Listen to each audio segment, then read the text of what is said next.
نبی پاک صلی اللہ تعالی علیہ وسلم نے ہمیں اللہ کی جانب بلایا ہے۔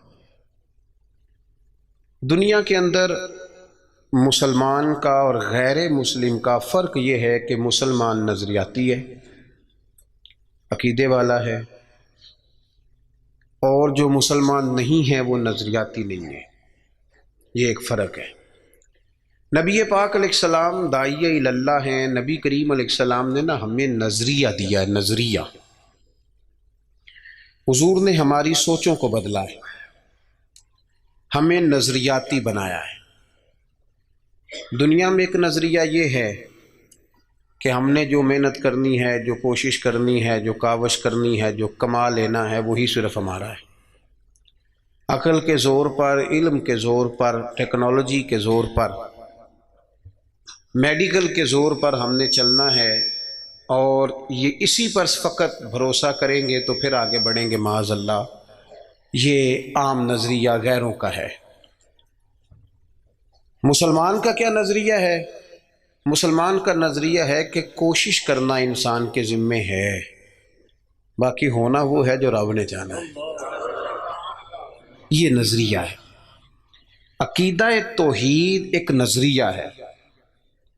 جب رب چاہے گا، جتنا چاہے گا، جس کو چاہے گا اپنے فضل سے عطا فرمائے گا، یہ ایک نظریہ ہے۔ نبی پاک صلی اللہ تعالی علیہ وسلم نے مکمل محنت کا حکم دیا، جد و جہد کی بات کی، ہمت کی بات کی، لیکن فرق کیا ہے؟ کافر بھی محنت کرے گا، ہم بھی محنت کریں گے۔ فرق یہ ہے کہ وہ اسباب سے نتیجہ چاہتا ہے۔ مومن کی یہ شان ہے کہ وہ ساری محنت کر کے نتیجہ اپنے رب کریم پہ چھوڑ دیتا ہے۔ ہمارے ساتھ آہستہ آہستہ یہ ہوا ہے کہ جدید دور آیا، اس دور کے اندر لوگ مادہ پرستی کی طرف بڑھے، علم پر، ٹیکنالوجی پر، میڈیکل پر، اپنی کاوش پر، اپنی عقل پر اتنا بھروسہ کیا کہ وہ اس طرح کی بولیاں بولنے لگے جس طرح کی بولیاں غیر بولتے تھے۔ ہمیں یہ حکم دیا گیا ہے کہ تم نے اپنی ہر چیز اپنے رب کے حوالے کر دینی ہے۔ تمہاری ساری کی ساری توجہ اور تمہاری مکمل توجہات کا مرکز اللہ کی ذات پر بھروسہ ہونا چاہیے۔ آپ کبھی غور کریں تو نبی پاک صلی اللہ علیہ وسلم اس مضمون کو ہمیں کس طرح سمجھاتے ہیں۔ حضور علیہ الصلوۃ والسلام فرماتے ہیں اگر تم رب پر بھروسہ کرو گے نا تو وہ تمہیں اسی طرح رزق دے گا جس طرح پرندوں کو عطا کرتا ہے۔ کبھی اس حدیث کے حسن پر غور کریں۔ پرندے کی کتنی تعلیم ہے؟ کون سا کام سیکھا ہے؟ گھر سے نکلا ہے تو اسے پتہ ہے کس دفتر میں جانا ہے، اسے پتہ ہے کہ میں نے کہاں نوکری کرنی ہے۔ نکلنا بہرحال شرط ہے، نکلنا اس نے ہے۔ حضور فرماتے ہیں نکلو پر تمہارا بھروسہ رب کریم پہ ہو، جب تم لوٹو گے تو اسی طرح تمہیں روزی دے گا جس طرح پرندوں کو عطا کر دیتا ہے۔ ہم نے نظریاتی بننا ہے، نظریاتی۔ ہمارا سارا دھیان بندوں کی طرف ہے، ساری توجہ مالداروں کی طرف ہے، سارا خیال سیٹھوں نوابوں کی طرف ہے، سارا میلان ہمارا بزنس کی طرف ہے۔ سارا، یہ سارا نہیں ہونا چاہیے۔ ہاتھ کار والے پر دل یار والے، یہ میلان سارا نہیں ہونا چاہیے تھا۔ حضور نے ہمیں سکھایا ہے کہ بھروسہ اللہ کی ذات پہ، بھروسہ۔ اسلام ایک روحانی دین ہے، یہ آپ کو قلبی قرار دیتا ہے، سکون عطا کرتا ہے۔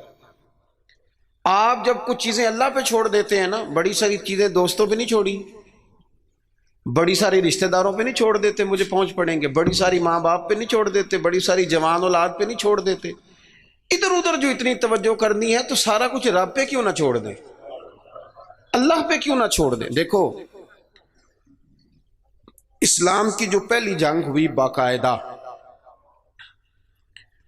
اور جس جنگ کے اندر اللہ کے فضل سے مسلمانوں کو وہ کامیابی ہوئی کہ اس کے اثرات آج تک باقی ہیں۔ میں نے ذمہ داری سے کہا ہے آج تک اس کے اثرات باقی ہیں۔ وہ جنگ کون سی ہے؟ جنگ بدر۔ آپ بولے نہیں جی میں آخری دفعہ کہہ رہا ہوں، بچے بھی اور آپ دوست جو بڑے ہیں وہ کبھی کام بتائیں بچوں کو تو اشارے سے، چپ کرنے کا اشارہ یہ ہے، اس کو سیکھ لیں۔ آپ بولے نہیں، بولنے سے تو جو چپ کرانے والے ہوتے ہیں ان کا شور زیادہ ہو جاتا ہے۔ آپ میری بات پہ غور فرمائیں، میں بڑی اہم بات کر رہا ہوں آپ سے، اور چونکہ میں تھوڑی تقریر کرنے کا قائل ہوں اس لیے میں چاہتا نہیں کہ کسی چیز کو کہیں روکا جائے، بس بات ہو جائے تسلسل سے۔ جنگ بدر کے اندر تلوار سے نہیں لڑی، صرف نیزہ نیزے سے نہیں لڑا، صرف برچھی سے نہیں لڑی۔ جنگ بدر میں دو نظریے تھے جو آپس میں لڑ رہے تھے، دو نظریے۔ ایک نظریہ کفار مکہ کا تھا، وہ کہتے تھے کہ ہم اونٹ بہت سارے ساتھ لے کے آئے ہیں، ہر روز ایک اونٹ ذبح کریں گے، معاذ اللہ شرابیں پئیں گے، موج کریں گے۔ ان کا یہ نظریہ تھا کہ ایک بندے کے پاس تین قسم کا اسلحہ تھا، تلوار بھی ہے، نیزہ بھی ہے، تیر بھی ہے۔ اس طرف کیا تھا، اس طرف وہ 1000 بندہ، یہاں 313۔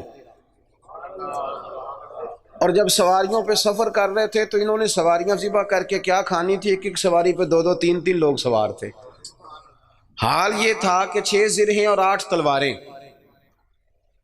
اب انسان یہ ذہن میں بات بٹھائیں کہ انسان جب اپنے مقابلے میں طاقتور بندے کو محسوس کرتا ہے تو ذہنی طور پہ ہی کمزور پڑ جاتا ہے۔ یعنی بندوق آپ کی یہاں گردن پہ رکھ دی جائے تو بہت بڑا بہادر کہلانے والا آدمی بھی پورا کانپ جاتا ہے۔ جب ذہن بن جائے نا کہ میرے سامنے 3 گنا زیادہ فوج کھڑی ہے اور اسلحے سے لیس ہے، بندہ نفسیاتی طور پر ہی کمزور ہو جاتا ہے، ذہنی طور پر ہی۔ لیکن یہ 312 اور 13 کمزور کیوں نہ ہوئے، یہ گھبرائے کیوں نہ؟ جب ابو جہل نے رات کو بندے بھیجے نا، اس نے کہا جاؤ جا کے پتہ کر کے آؤ مسلمان کتنے ہیں، تو جاسوس نے جا کے کہا کہ جناب وہ 313 ہیں، اتنا تھوڑا سا اسلحہ ہے، تھوڑی سی سواریاں ہیں۔ تو ابو جہل کہنے لگا ان سے لڑائی کیا کرنی ہے، انہیں صبح نا گھوڑوں کی اونٹوں کی پشتوں پہ باندھ کے مکے لے جائیں گے۔ یہ خوش فہمی دیکھو، یہ منہ اور مسور کی دال، وہاں لے جائیں گے اور لے جا کے نا وہاں ان سے بات کریں گے۔ تو وہ جو جاسوس تھا نا وہی بول پڑا، کہنے لگا سردار پوری تو سن لے بات۔ اس نے کہا پوری بات کیا ہے؟ کہا پوری بات یہ ہے کہ ہیں 313 پر سب کا شہید ہونے کا ارادہ ہے، کشتیاں جلا کے آئے ہیں، بندہ کمزور پڑنے والا ایک بھی نہیں۔ اب نظریہ لڑا۔ نظریہ کیا تھا کہ حضور نے فرمایا تھا میرے رب کا وعدہ ہے وہ تمہاری مدد کرے گا، اور پھر وَلَقَدْ نَصَرَكُمُ اللَّهُ بِبَدْرٍ وَأَنْتُمْ أَذِلَّةٌ، اللہ نے مدد کی۔ اللہ فرماتا ہے میں نے تمہاری مدد کی میدان بدر میں، وَأَنْتُمْ أَذِلَّةٌ، تم تو کمزور تھے۔ نظریہ لڑا، تلواریں ہار گئیں، تیر ہار گئے، نیزے ہار گئے، برچھیاں ہار گئیں، اور رسول اللہ نے جو نظریہ دیا تھا وہ نظریہ جیت گیا، بھروسے والے لوگ جیت گئے۔ جب تک مسلمان، میں بڑے درد سے کہتا ہوں ہمارے گھروں میں سیاست چلتی ہے، بچے میری مٹھی میں رہیں، سسرال والے میری مٹھی میں رہیں، محلے والے میری مٹھی میں رہیں، برادری والے میری کوئی نہیں رہتے میاں یہ مٹھی چھٹی میں، کوئی نہیں رہتا۔ مجھے ایک بزرگ کہنے لگے 5 بچے ہیں ایک بھی نہیں سنتے، تو میں نے کہا بابا جی اتنی مجبوری کیا ہے بچوں کو سنانے کی؟ آپ نے جو سنانا ہے رب کو سنائیں، جتنی دیر ان پر دھیان کرنا ہے اتنے نفل بڑھا دیں، ان کو موج کرنے دیں۔ آپ کتنا کو انہیں قائل کریں گے اور کتنا کو مائل کریں گے، یہ تو اسی طرح کا سلسلہ ہے۔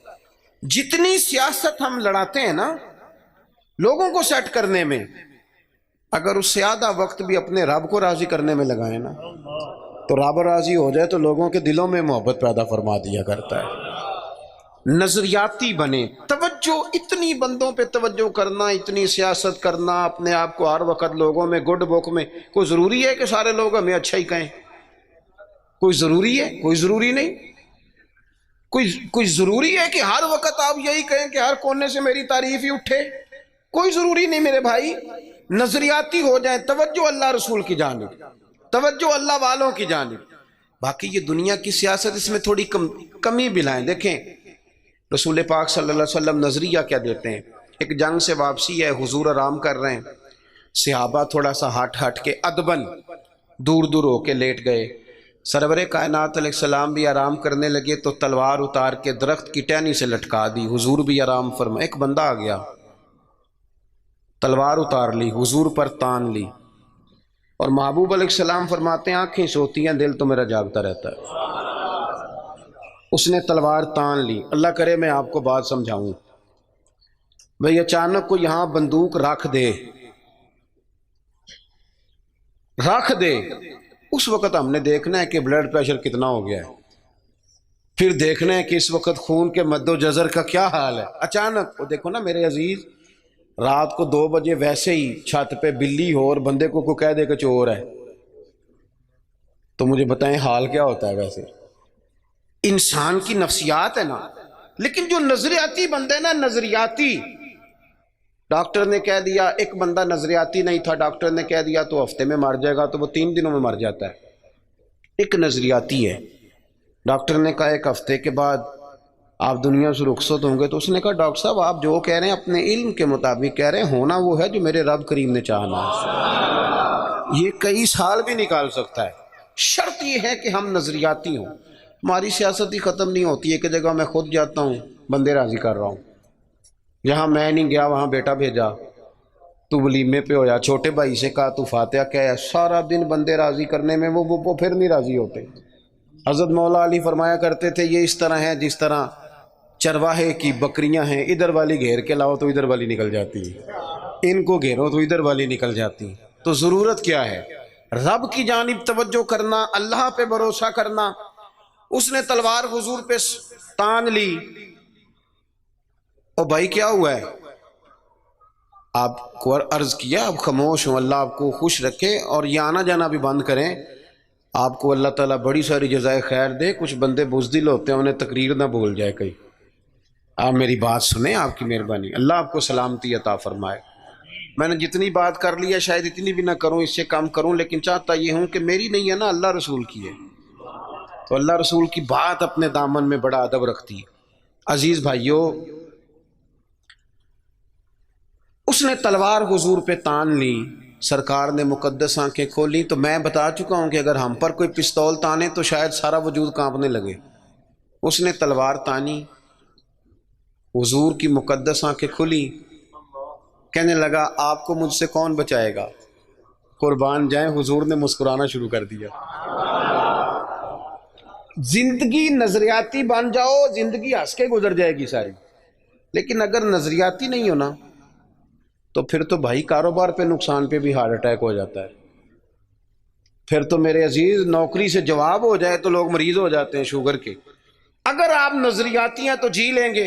اس نے کہا کون بچائے گا؟ تو محبوب مسکرا کے فرمانے لگے یہ تو نے عجیب بات کر دی، مجھے میرا رب بچائے گا۔ اللہ کے نام میں طاقت ہے، اللہ کے نام میں قوت ہے، اللہ بچائے گا۔ بس حضور کی زبان نور سے یہ جملے نکلے، اللہ بچائے گا۔ ان لوگوں سے ڈرنا چاہیے جو اپنے فیصلے رب کے حوالے کرتے۔ اچھا وکیل کرنے کے پیسے نہ ہوں، سفارش کے پیسے نہ، اور معاملہ اللہ پہ چھوڑ دیں، ان سے ڈرو۔ انہوں نے سب سے بڑے کورٹ میں مقدمہ دائر کرا دیا۔ حضور فرمانے لگے رب بچائے گا۔ بس ان لفظوں میں کیا اثر تھا، بندہ کانپنے لگا، تلوار ہاتھوں سے گر گئی، سرکار نے اٹھا لی، فرمایا لو بھائی مجھے تو رب نے بچا لیا ہے، اب تو بتا تجھے کون بچائے گا۔ آپ زندگی میں اگر نظریاتی ہیں تو آپ زندہ ہیں، اور اگر آپ لگے ہوئے ہیں کہ اوہو کیا بنے گا، میری کون سنے گا، گاؤں چھوٹا ہے، میں بات کر بھی لوں گا تو کہاں پہنچے گی، تو کون ہوگا، تو کیسے ہوگا، تو یہ تو کمزوری ہے۔ آپ کے ذمے تو کہنا ہے، پہنچانا تو اللہ کریم کی بارگاہ کرم کے فضل کا نتیجہ ہے۔ یہ اللہ بچائے گا۔ اس کے ہاتھ سے تلوار گر گئی، حضور نے اٹھا لی، فرمایا مجھے تو رب نے بچا لیا ہے، اب تو بتا تجھے کون بچائے گا۔ کہنے لگا حضور میں نے سنا ہے آپ بڑے ہی معاف کرنے والے ہیں، آپ صحیح بتاؤ، ایک بندہ میرے اوپر تانے پستول، تھوڑی دیر کے بعد قابو آ جائے تو وہ مجھے کہے جی آپ تو نیک آدمی ہیں چھوڑ دیں، تو میں کہتا ہوں قابو آ گیا تو میں نیک ہو گیا ہوں، پہلے تو بندوق لے آیا تھا۔ لیکن یہ حضور سید عالم صلی اللہ علیہ وسلم کے ظرف کی، حوصلے کی، اور محبوب کے دل نور کی بڑائی دیکھو کتنا بڑا ہے۔ اس نے کہا سنا ہے آپ معاف کر دیتے ہیں. فرمایا تو نے سنا ہے؟ حضور سنا ہے. پھر مسکرا پڑے, فرمانے لگے جا پھر میں نے معاف کیا. ہو گئی بات ختم. معافی تو یہاں پہلے ہے سب سے, جا معاف کیا. ایک تو اپنی زندگی میں توجہ اللہ پہ کریں. یہ چھوڑ دیں اتنی زیادہ سیاست, اتنا بندوں کے پیچھے بھاگنا, یہ تو تھکا دیں گے, یہ تھکا دیتے ہیں. ان کی ایک خواہش پوری کرو تو یہ دوسری. میں آج ہی پڑھ رہا تھا, حضرت سعید ابن مسیب کہا کرتے تھے یا اللہ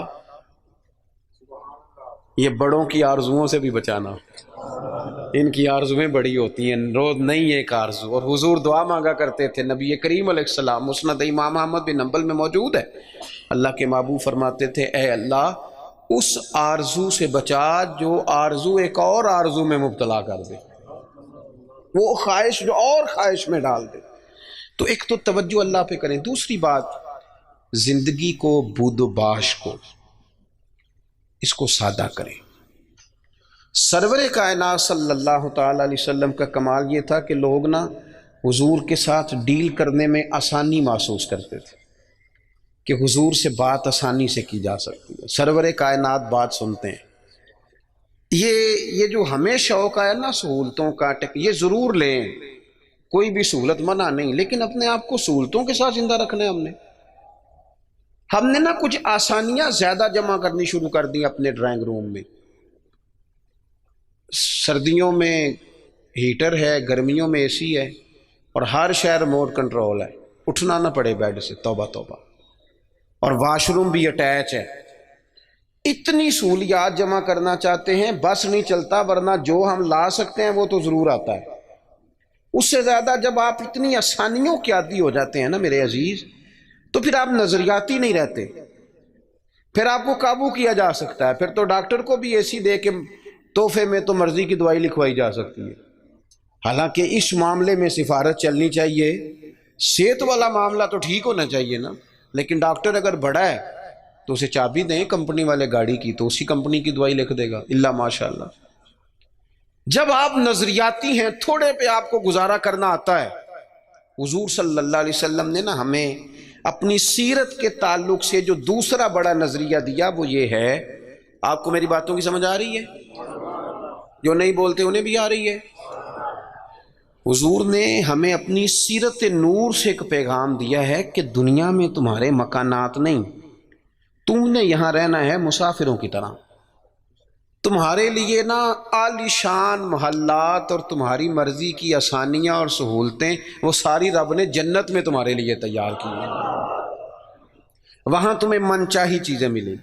یہاں تم نے مسافروں کی طرح, کن فی الدنیا کانک غریب و عابر سبیل, مسافر کی طرح, راہگیر کی طرح وقت گزارنا. آپ نے کبھی دیکھا ہے کہ بس اسٹاپ پہ جہاں بندے کھڑے ہو کہ بس کا انتظار کرتے ہیں, وہاں کبھی کسی بندے نے جگہ خرید لی ہو کہ یہاں اکثر کھڑے ہونا پڑتا ہے تو چلو جگہ تھوڑی خرید لیتے. خریدتا ہے کیوں؟ اسے پتہ ہے کہ بس آئی تو میں نے چلے جانا ہے. پلیٹ فارم پہ, ریلوے اسٹیشن پہ کبھی کسی بندے نے جگہ خریدی ہے کہ یار اکثر آنا جانا پڑتا ہے تو چلو تھوڑی خرید لیتے ہیں؟ کبھی خریدی ہے؟ ایئرپورٹ پہ نا میں نے یہ دیکھا ہے کہ آپ اپنا بیگ رکھ کے, ہینڈ کیری سامان رکھ کے آپ کسی کرسی پہ جائیں نا, اور آپ واش روم سے ہو کے یا کسی طبی حاجت سے ہو کے واپس آئیں تو وہاں کو بندہ اور بیٹھ گیا ہو تو بندے جھگڑا نہیں کرتے, چپ کر کے اپنا سامان اٹھاتے ہیں دوسری جگہ پہ. کیوں نہیں کرتے؟ ان کو پتہ ہے کہ فلائٹ آئی تو میں نے یہاں رٹا ڈالنے کی ضرورت کیا ہے. آپ نبی کریم علیہ السلام کی بات کو سمجھیں. حضور نے فرمایا کہ تم نے یہاں مسافر کی طرح رہنا ہے. مسافر کو 2 مرلے کے لیے جھگڑے کھڑے کرتے ہیں, وہ کچھ 6 انچ کے لیے رٹے ڈالتے ہیں. ان کو تو پتہ ہے کہ حضرت اسرائیل نے آنا ہے اور ہم نے چلے جانا ہے. اس لیے حضرت بلال حبشی رضی اللہ تعالیٰ عنہ بڑا عرصہ رہے مدینہ طیبہ, 10 سال رہے, انہوں نے کوئی مکان نہیں بنایا. ایک حجرے میں وقت گزر گیا, کو بتائے کہ شادی سے پہلے مولا علی شیر خدا کا مکان کہاں تھا, کو بتائے کوفے میں کتنی جائیدادیں بنائی انہوں نے, کہاں محلات تعمیر کیے ان لوگوں نے. ان کو پتہ تھا, ان کو پتہ تھا حضرت عمر پر 80 دینار کا قرضہ تھا. انہیں پتہ تھا کہ جب حضور آئے تھے نا معراج کی رات تو مجھے بتایا تھا کہ عمر میں تیرا محل دیکھ کے آیا ہوں. تو جب حضور دیکھ آئے تھے تو پھر انہوں نے یہاں بنایا. یہ نظریاتی بات ہے، اس کو آپ نے سمجھنا ہے۔ ہمارے ہاں یہ ابھی کرونا آیا نا، پینک پھیل گئی، ٹینشن ڈپریشن کے مریض بڑھ گئے۔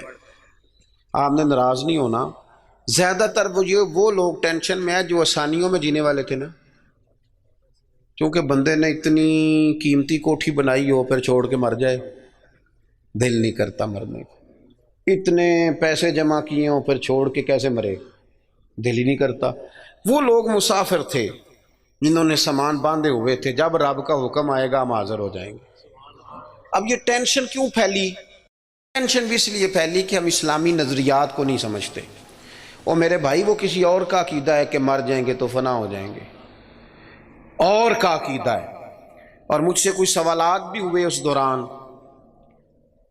دیکھو قبر کھڈا بھی ہے، گڑھا بھی ہے، لیکن مجھے اپنی ڈائریکشن کا پتہ ہے، آپ کو بھی اپنی ڈائریکشن کا پتہ ہے۔ ہمیں کسی کی نا ایک آدھ خامی کا پتہ ہوتا ہے، اپنی تو ساری کا پتہ ہوتا ہے، لیکن وہ الگ بات ہے کہ اپنی خامیوں سمیت اپنے آپ سے پیار ہوتا ہے، اور کسی کی ایک خامی دیکھ کے بھی اس سے پیار نہیں رہتا۔ عزیز بھائی، ہمارا یہ مسئلہ ہے کہ اگر تو ڈائریکشن ہماری غلط ہے، کام ہم نے دوزخ والے شروع کیے ہوئے تو قبر کھڈا ہے، دوزخ کے گڑھوں میں سے گڑھا ہے۔ لیکن اگر ڈائریکشن ٹھیک ہے، حلال حرام کی تمیز ہے، آنکھ پر، زبان پر، نفس پر کنٹرول ہے، پھر قبر کھڈا نہیں، نظریہ سمجھو، پھر تو قبر باغ ہے۔ نہیں سمجھے آپ میری بات؟ قبر باغ میں جاتے ہوئے ڈر لگتا ہے، پریشانی ہوتی ہے، دل گھبراتا ہے۔ وہ جی قبر میں آکسیجن کہاں سے آئے گی؟ میں نے کہا جہاں اماں کے پیٹ میں بچہ ہوتا ہے تب کہاں سے آتی ہے؟ چلیں اس سے بھی اور مثال دیتا ہوں، کبھی انڈا دیکھا جب اس میں سے بچہ نکلتا ہے؟ چاروں جانب کو جگہ ہوتی ہے آکسیجن کی۔ یہ جو بڑے عقل مند لوگ ہیں یہاں سوال کھڑے کرتے ہیں، ان سے پوچھو کہ بچہ تندرست بھی نکلتا ہے انڈے سے اور سونا بھی نکلتا ہے، تو جس رب نے وہاں اسے سنبھال کے رکھا نا، پیاری جلد بنائی، وہ قبر میں بھی تیری بڑی حفاظت